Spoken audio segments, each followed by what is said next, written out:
C'est le temps des fêtes et qui dit fête dit recette. Alors aujourd'hui, on va préparer avec Andrés une recette de biscuits. Qu'est-ce qu'on va faire, Andrés? On va préparer une sablée avec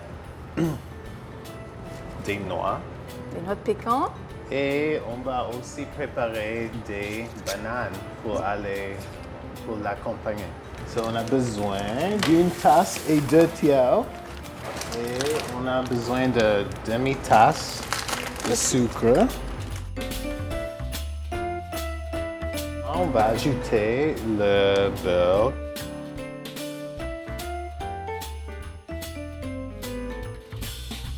Je vais ajouter un peu de vanille à mon œuf. Si c'est trop sec, on peut ajouter juste un petit peu d'eau. On va prendre nos noix, sirop d'érable. Toujours. On peut utiliser n'importe quelle noix pour ça. On doit juste le mettre dans le four pour environ 10 minutes. Quelquefois, ça brûle à cause des sucres. Alors, on doit faire attention avec ça. J'aime beaucoup ajouter un peu de cannelle, un petit peu de sel aussi. Et ça a l'air très bien. Oui. Excellent. Oui, vraiment notre pâte sablée a bien pris.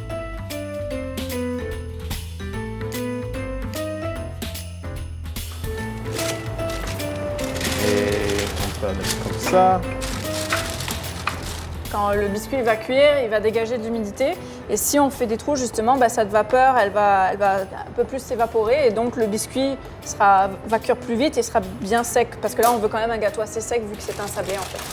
On va le mettre dans le four pour 20 à 25 minutes, 350 degrés. Là, on voit nos noix de pécan, là. Est-ce qu'elles sont prêtes? Ils sont presque prêts. Presque prêtes? 1 minute. Comment 30 on sait secondes. quand c'est prêt? Ça devient doré? Si ça devient doré et si on voit du noir, c'est pas bon. On doit l'enlever immédiatement. Pendant que notre pâte sablée cuit dans le four, on a eu l'idée de vous préparer une petite boisson sans alcool. Alors Andrés, qu'est-ce qu'il nous faut pour cette boisson?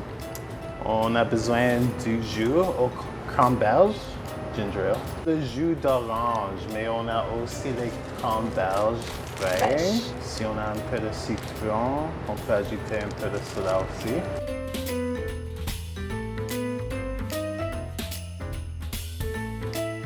Cette boisson est vraiment festive. Je trouve que c'est amusant. On peut ajouter des cranberges maintenant. Et c'est vraiment une boisson avec des couleurs là aussi. Là. Exactement.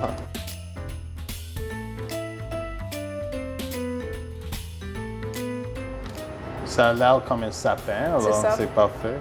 Donc on peut prendre un petit peu de romarin. On peut aller comme ça. Après avoir fait notre petite boisson, eh bien, notre biscuit il est toujours en train de cuire. Alors en attendant, on va s'occuper du reste de notre recette avec des bananes. On va les couper et on va les couvrir avec un peu de sirop d'érable, du rhum. Alors, c'est un peu différent. Un peu de cannelle et on va les cuire sur le poêle. OK. Le poêle là-bas. Très bien. Et on va la flamber aussi. On va flamber. Wow, ça va être tout un spectacle pour ça. Oui. Sirop d'érable. La cannelle. De la cannelle, du sirop d'érable. On va prendre un peu de beurre.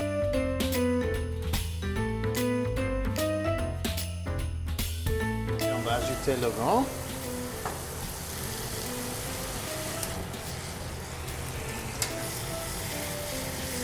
Nos bananes sont maintenant flambées. Il est temps d'assembler notre sablé. Alors, Andrés, par quoi est-ce qu'on commence?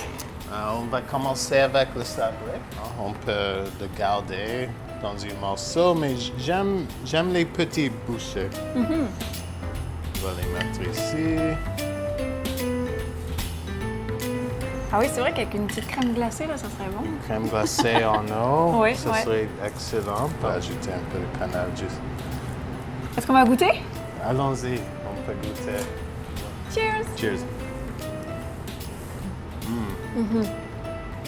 À bientôt et merci beaucoup Andrés. Oh, de rien. C'était un absolument plaisir. C'était vraiment amusant. Cheers. Cheers.